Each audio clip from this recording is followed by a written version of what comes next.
নমস্কার, Sanjay, my life my views আর বি সঞ্জয় নতুন ফেসবুক পেজ। সেখান থেকে বলছি, আমি এই যে পুকুরটা দেখলেন, এটা হচ্ছে হালদারদের পুকুর। রাস্তার ওপারে হচ্ছে শ্রীরামকৃষ্ণের জন্মভিটা, যে জন্মভিটা আর এই হালদারদের যে পুকুর, সেটা একেবারে অ্যাডজেসেন্ট এরিয়া ছিল, একসঙ্গে আজও সেটা মেনটেন হয়। লোকাল স্থানীয় মানুষ, বাজার সমিতি, এরা কিন্তু সকলে মিলে এই পুকুরটা সংরক্ষণ করেন। সবথেকে বড় কথা যে আজকে আমি যখন কামার পুকুরে এলাম, এখান থেকে একটু পরেই চলে যাব মায়ের জন্মস্থান জয়রামবাটি। এই কামার পুকুর জয়রামবাটি মানুষ কিন্তু বাঙালিদের ক্ষেত্রে একটা অসম্ভব আবেগের জায়গা। বেলুড় থেকে দক্ষিণেশ্বর, দক্ষিণেশ্বর থেকে বাগবাজারের বলরাম মন্দির, তারা কিন্তু প্রাণের খোঁজে মাঝে মধ্যেই চলে আসেন এই হুগলি জেলার শেষ প্রান্তে কামার পুকুরে। এই কামার পুকুরে এসে খুব মনে হচ্ছে যে মানুষটি, যে মহাপুরুষটি নিজে ইসলাম গ্রহণ করে ইসলাম পালন করেছিলেন, যিনি খ্রিস্টান ধর্ম গ্রহণ করে খ্রিস্ট ধর্ম পালন করেছিলেন এই দক্ষিণেশ্বরে, হিন্দু মুসলিম সব ধরনের সব ধর্মকে বোঝার জন্যে, ধর্মকে আহরণ করার জন্যে, তার মতন মানুষ যে দেশে জন্মেছে সে দেশে নাকি আলাদা করে সেকুলার হওয়ার দরকার পড়ে। আমরা প্রত্যেকেই সেকুলার।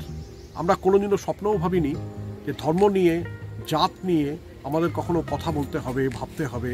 কিন্তু আনফর্চুনেটলি সারা ভারতবর্ষে এক শ্রেণীর উন্মাদ মৌলবাদ, তারা তাদের স্বার্থসিদ্ধি ছাড়া কিছু বোঝেন না।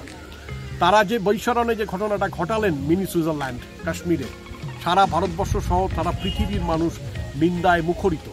আর আমরা কলকাতায় ইন্টেলেকচুয়ালদের মধ্যে একটা লড়াই দেখছি, কে কত বড় সেকুলার সেটা প্রমাণ করার জন্যে তারা অদ্ভুত অদ্ভুত সমস্ত পোস্ট করছেন ফেসবুকে। তারা ফেসবুকে পোস্ট করে প্রমাণ করার চেষ্টা করছেন যে তারা বাড়িতে বসে সেকুলার। কিন্তু কটা মানুষ আছেন যারা রাস্তায় বেরিয়ে লড়াই করেছেন ধর্মের জন্যে, মানুষের জন্যে, জাতের জন্যে লড়াই করেননি, তারা ভাতের জন্যই লড়াই করেছেন। আসলে ভাত সব কিছু, জাত সব কিছু নয়, এটা আমরা সবাই জানি।